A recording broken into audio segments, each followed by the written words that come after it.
ભારતની રાષ્ટ્રીય ભાષા હિન્દી છે અને લિપિ દેવનાગરી છે. પરંતુ શું તમે ક્યારેય દેવનાગરી કેલિગ્રાફીમાં બનાવેલા આર્ટ જોયા છે? નથી ને? ત્યારે અમદાવાદમાં રહેતા આર્કિટેક્ટ અને છેલ્લા 15 વર્ષથી આર્ટ સાથે જોડાયેલા ચુનચુન દેવાણીએ અક્ષર એન્ડ એબ્સ્ટ્રેક્ટ એડિશન આધારિત દેવનાગરી કેલિગ્રાફીમાં સુંદર મજાના આર્ટ તૈયાર કર્યા છે. હાલ આ આર્ટને શહેરના હઠીસિંહ વિઝ્યુઅલ આર્ટ સેન્ટર ખાતે રજૂ કરવામાં આવેલ છે. હાલો, હું ચુનચુન દેવાની. હું એક આર્ટિસ્ટ છું અને મારી આર્ટિસ્ટની જર્ની 15 વર્ષથી ચાલુ થઈ. મેં આર્કિટેક્ચર ભણ્યું છે અને આર્ટિસ્ટની જર્ની જ્યારે શરૂ થઈ, હું કેલિગ્રાફીમાં હંમેશા ઇન્ટરેસ્ટેડ હતી સ્કૂલના ટાઈમથી. દેવનાગરી કેલિગ્રાફી છેલ્લા 15 વર્ષથી કરું છું. જ્યારે શરૂ કરી ત્યારે હું પેન્સ અને જુદા જુદા જાતની ડિપ પેન્સ ને બધાથી પેપર પર કરતી હતી. પછી એમાંથી મેં જુદા જુદા માધ્યમો પર કામ કરવાનું ચાલુ કર્યું, લાઈક લાકડું, કાપડ, કેનવસ.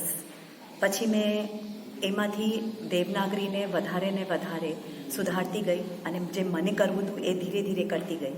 અને હવે હું કેનવસ પર એક્રેલિક જોડે કરું છું. અને આ વખતે જે મેં આ આખી સિરીઝ કરી છે એ દેવનાગરી કેલિગ્રાફીને એબ્સ્ટ્રેક્ટ ફોર્મમાં કઈ રીતે આપણે બહાર લાવીએ અને આપણે એક પેઇન્ટિંગ જોઈએ અને એમાંથી આપણામાં કેટલા બધા વિચારો આવી શકે, એ મારી આશા હતી કે તમે જોશો તો તમને એ બધી ખબર પડશે.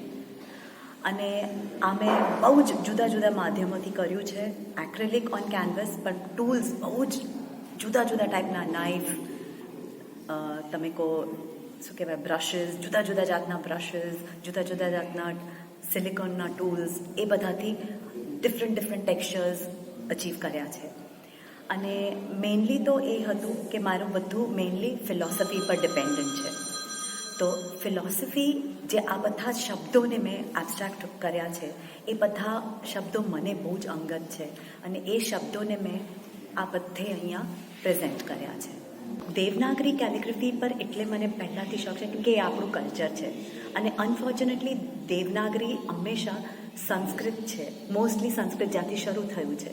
પણ આપણે એ સંસ્કૃતને ખાલી આપણે ધર્મ જોડે સંકલિત કરીને રાખ્યું છે, જેમાંથી મારે એને બહાર કાઢવું હતું. કેમ કે એમાં એકચ્યુઅલી જે દેવનાગરી એ આપણી બધા જે પુરાણો છે, બધા મેજર બધા આપણા વર્ક્સ છે, એ બધું સંસ્કૃતમાં છે. અને એ ફિલોસોફી પર અને સ્પિરિચ્યુઅલિઝમ પર વધારે છે, રિલિજન પર ઓછું છે. એટલે મારે આને કન્ટેમ્પરરી બનાવવું હતું કે તમે આજે આ પેઇન્ટિંગ લઈને તમારા બેડરૂમમાં, તમારા લિવિંગ રૂમમાં, તમારા કોઈ પણ ઓફિસમાં ક્યાંય પણ મૂકી શકો છો. અને એ રિલિજન જોડે સંકળાયેલ નથી, પણ આપણી સંસ્કૃતિ અને આપણા કલ્ચર જોડે સંકળાયેલું છે. અને એ મારું એમ હતું. પહેલાં કેનવસને તૈયાર કરવું પડે, એના પર યા તો ગેસો યા કોઈ પણ પેઇન્ટ લઈને પહેલાં એને રેડી કરવું પડે. એના પછી હું કોમ્પોઝિશન નક્કી કરું કે મારે એક તો પહેલાં કયો શબ્દ આમાં લખવો છે. પછી એ શબ્દને આખું કમ્પોઝ કરું આખા મારા કેનવસ પર, કેવી રીતે મને એને પ્લેસ કરવું છે. પછી પેન્સિલથી લાઇટલી ખાલી આઉટલાઇન કરું કે મારે શબ્દ કઈ રીતે આવવો જોઈએ. એના પર આ મારું જે મેઇન છે એક્રેલિક પોરથી આખું શબ્દ હું ફ્રી હેન્ડ કરું છું.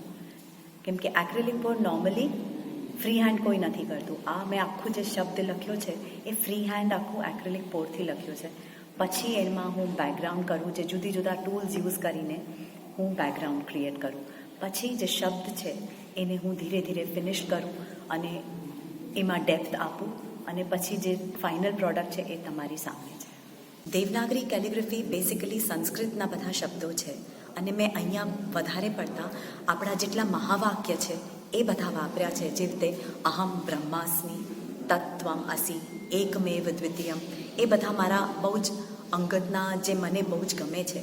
અને જે બીજા ફિલોસોફીના શબ્દો અને અક્ષરો વાપર્યા છે, જે રીતે ભાવ, ગુણ, નિર્વાણ, અહંકાર, શક્તિ, પ્રજ્ઞા, સત્ય, એવા બધા શબ્દો વાપર્યા છે જેનો અર્થ મને બહુ જ સારી રીતે અંદરથી જે મને ફીલ થાય છે, જેનો આભાસ થાય છે, એ મેં બધા વાપર્યા છે. અને મેં દરેકનું એક એક્સપ્લેનેશન પણ આપ્યું છે, જે મને જે અંદરથી થતું હોય એ મેં બધું એક્સપ્લેન કર્યું છે કે કેવી રીતે મેં આ શબ્દ વાપર્યો અને કેવી રીતે કયા કલર્સ યુઝ કરીને મેં એનું અને અનુરૂપ આપ્યું છે મારા પેઇન્ટિંગમાં.